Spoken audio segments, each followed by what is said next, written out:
Welcome to another lesson. You already know we are in the module of retouching portraits, retouching humans in other words. And how can we ignore or forget something that humans like to spend a lot of money on? And that is hair. So in this lesson, we're going to go through the basics of hair retouching. We'll learn how to fix it, open it up, add shine and dimension, all the important stuff. Now, hair retouching is in itself a whole new, complete, massive branch. You can even do frequency separation when it comes to retouching hair, especially if you're into just that specific niche of maybe you're working on hair products, you're retouching portraits for who are advertising for hair products. That's a completely different thing and a whole new course. In this lesson, we're talking about how do you fix the hair issues or add more shine to it or make the hair look a little more attractive in regular general portraits. And in 99.9% of the cases, if you're a portrait photographer, this is all what you will need. So let's get started. Let's get started with a simple technique. The first technique that we're going to learn is what I like to call the cover technique. Let's drag it and drop it right over here. Now, have a look at this. In this, we have a lot of stray hair, right? And we want to remove it. Now, of course, you can go ahead and create a brand new layer. And in this layer, you can definitely select the spot healing brush tool or the regular healing brush tool, whatever you like, and remove it hair by hair. But that's going to take a long time. Have a look at this. So there's hair right here. So you can just paint on that, remove it. And as you can very easily see that this is going to take a hell lot of time. And sometimes when you try to remove a hair, it's going to sample another hair and fill that area. So this is not very practical in all of the cases. If you have a simple background, a blurred background, or even a flat background, if it's flat, amazing, then you can use this cover technique. In this case, we do not have a completely flat background, but it's very simple, blurred out, and you can use this technique here. The way this technique works is that you cover excess and then you just bring back the essential hair. Here's how to do it. Let's create a brand new layer. All right. And now just name it cover just for our convenience. With the help of the clone stamp tool, make sure the sample is current and below. Flow and opacity at 100. Just make the brush a little larger. Make sure it's a soft round brush. Take a sample by holding the Alt key or the Option key, click to take a sample and just fill in. Just go a little inside, cover all the stray hair. You can also go a little inside if you wish. So in this case, I'm going overboard, I'm going a little inside, but that's fine. Take a sample, get inside. Take a sample, get inside. All right, let's make the brush a little smaller. Let me cover that as well. Now this is a very fast process, right? Instead of having to remove every single hair. So don't worry, at the moment this is looking weird, but don't worry, we can fix that. Now this area doesn't have a lot of stray hair, so we're gonna omit that and let's come to this area. Take a sample from a nearby area and just paint. Make the brush a little bigger for a little more messy areas. All right, do that again. Don't worry about the excess at the moment. We're gonna take care of that later. Just cover it, all right? All of the stray hair is covered. Once that is covered, well, simply create a mask of the cover. Click on the mask button. Now take the brush with a soft round brush. Just increase the flow all the way to 100, opacity all the way to 100. Set the foreground color to black and just bring back the hair. Roughly, don't bring back the stray hair. You can bring a little extra, that's fine. Just create a general outline around it.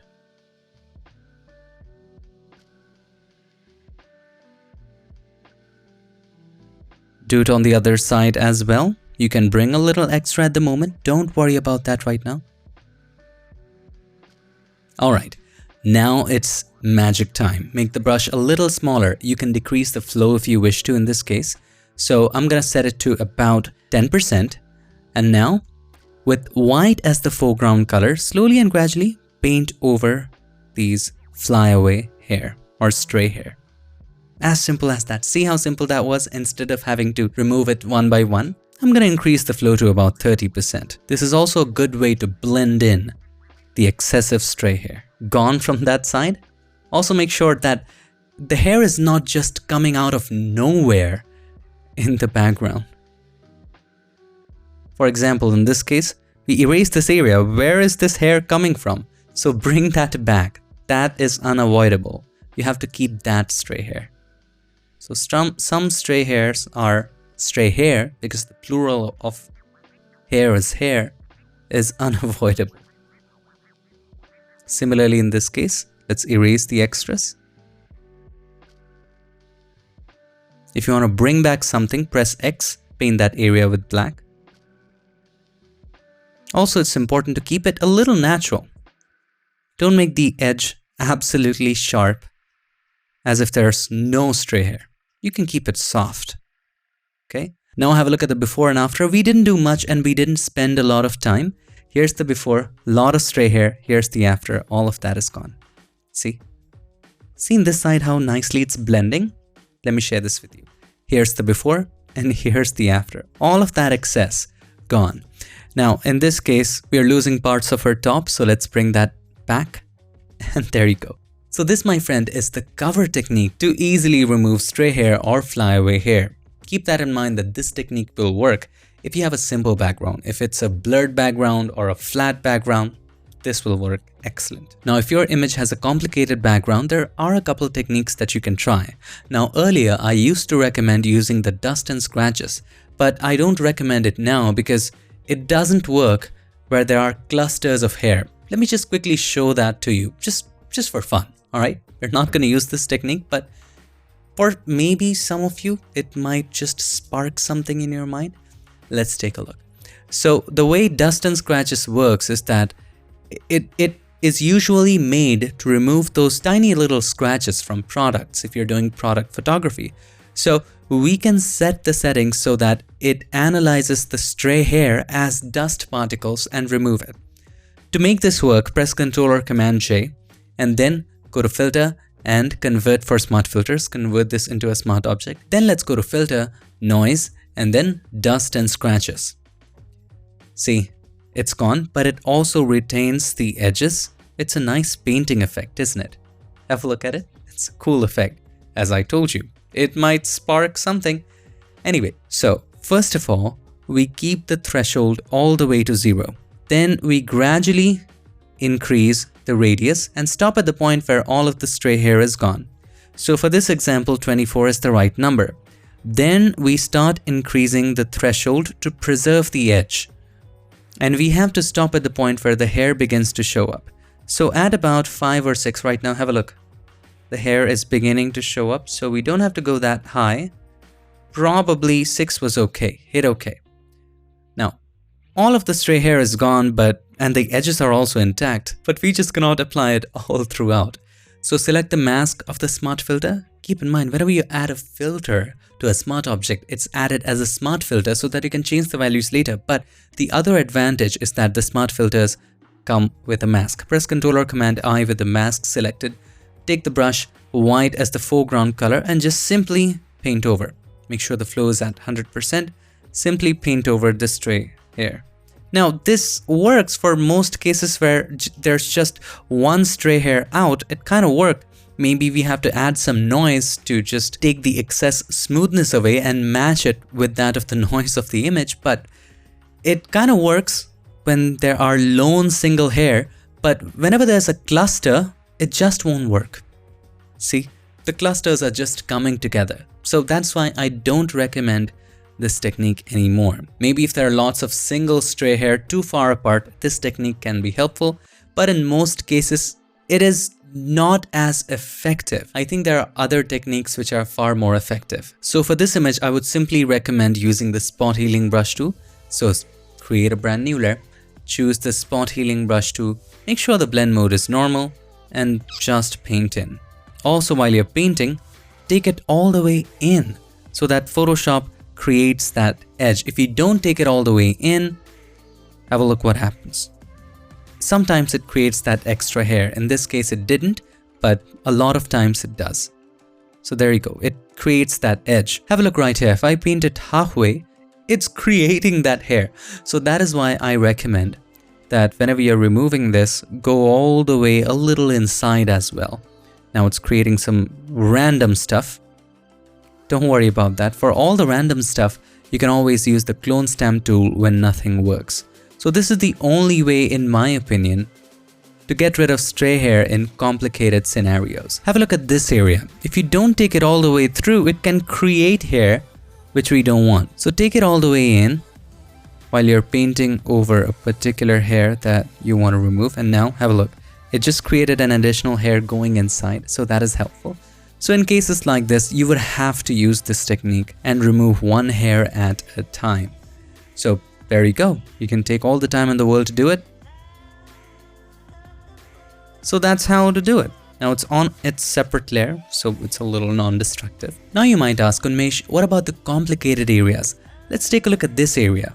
You just want to remove these stray hair, and it's just not possible. Even if you try to paint it, it's gonna mess it up. So for situations like this, let's create a stamp visible layer at the very top. You need to use the clone stamp tool. This is a combination of the clone stamp tool and the patch tool. So hold the Alt key or the Option key, click to take a sample, and clone stamp is simple. It's kind of dumb. It's just copy and paste in a brush. It won't try to analyze the areas around or try to fill it with weird objects. It won't do that. It's simple copy and paste in a brush. So let's take a sample and start just breaking that area, separating the mess out of the main head of hair. So let's take a sample, just break it. So that hair is broken and separated. Separated is the right word. Take a sample and separate it. Take a sample, separate it. Take a sample, separate it. Once it is separated, you can just use the patch tool and you can select that area and boom, that is gone. If you didn't separate it, let me share with you an example. If you didn't separate it and directly used the patch tool right here, it would just leak out. See? So it is essential to first separate it and then use the patch tool. So let's do that all over again. Once it's separated, you can just easily remove that using the patch tool or the healing brush tool. That's up to you. I recommend using the patch tool. And now it's gone. Now you can work this. It's easy. You can just get back to the clone stamp tool and then you can just erase it in such a way that it looks realistic. Bring back the hair in certain areas by simply creating a mask. Take the brush, black is the foreground color, with a soft round brush, just bring back certain hair. See how easy that was? We cleaned all that mess. Here's the before, here's the after. This mess clearing was hard, so we had to separate it first. So that's how to use the spot healing brush tool, and for the complicated areas, use the clone stamp tool to first separate it, and then you can use the patch tool to remove the excess. Now it is time for us to learn how to add shine, shape and dimension to hair in Photoshop. First of all, let's talk about adding shine, but before we do, looking at this photo, I feel that there's a little bit of green tinge to it and we need to get rid of that. And you already know our favorite adjustment, the curves adjustment layer. Let's create a curves adjustment layer, and there's a lot of green in the shadows and overall hair, so let's take that away. Let's go to the green channel and with the help of the hand, select the scrubby hand right over there. Just click and drag it down. That's it. As soon as the green goes away, we can stop. You can also use the arrow keys to nudge it slowly and gradually. Okay, this is the point where I feel that the green goes away. Let's take a look. Here's the before, here's the after. Easy, isn't it? Now once the green is away, let's add some shine. For shine as well, let's create another curves adjustment layer and create a point in the middle and just take it up like this. Depending upon the color of the hair, this can be less or more. If it's a dark hair, you would have to take it more up. If it's a brighter hair, as in this case, a little bit would do. This much. And we can always control this later. Select the mask, press Ctrl or Command I. Now take the brush, and this is the most fun thing to do. Take a soft round brush. Okay, let's select that. Make the brush a little larger with a foreground color white, flow and opacity at about 100. Just dab on the areas where you think the shine would be. So in this case, this is a good area for the shine. That's a good area for the shine. Don't worry about the extras. Don't worry about the leaks at the moment. All right, this is a good area for the shine, but there's already a lot of shine there, so I'm not going to add anything. This is also a good area. That's a good area. These are nice areas for adding shine. All right. And what about these? Let's add some shine here as well. Now, let's remove the extras. I feel that a little bit shine here would also help. To remove the extras, set the foreground color to black again and just erase the extras, paint over the extras. So this is leaking, so I'm just going to paint it and take it away. We have to also take it away from some other strands. So for that, decrease the flow to about 20%. And I'm just taking it away from these additional strands where it was not supposed to be. Okay. Similarly, let's do it right here as well. Okay, you see the shine? I know what you're thinking. You're thinking it's too much. Don't worry about that.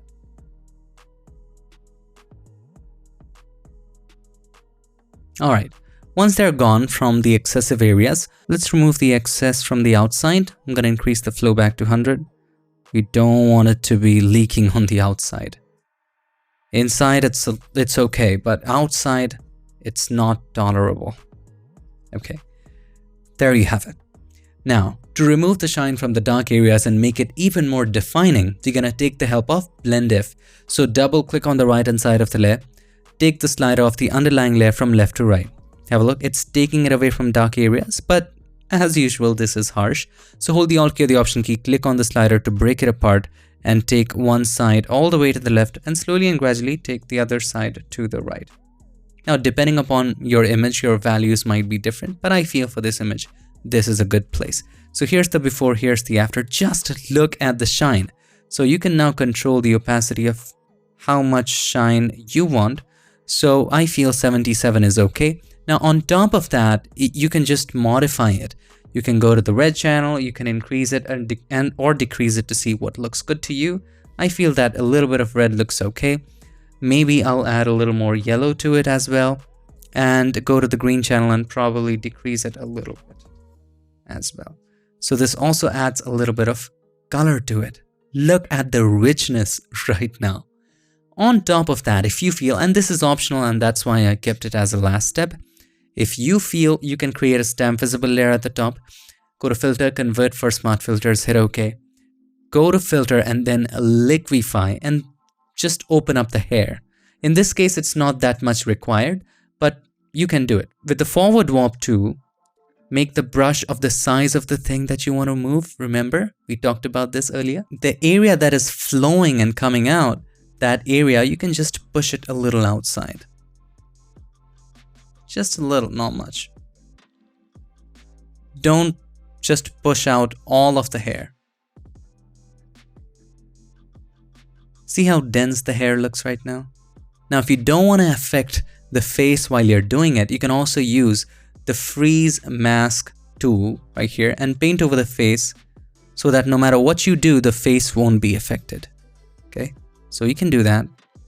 So now the face is painted with the forward warp tool. No matter what you do, the face won't be affected. It would stay in place. I just showed you an extreme example, but that's something that you can do. Now let's open up these areas as well. Make it a little more flowing and curly if you wish, if that's the style you're going for. You can also paint over the body if you don't want to move that. That's up to you, your style. Always nudge it and slowly and gradually open it up. That's the key. Alright, this to me looks okay. And you can also click on reconstruct.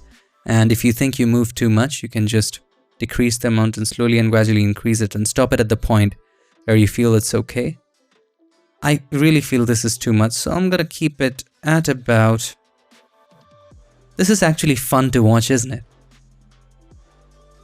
82. Hit OK. Hit OK again. And there you have the hair a little open. There you go. So here's the before, here is the after.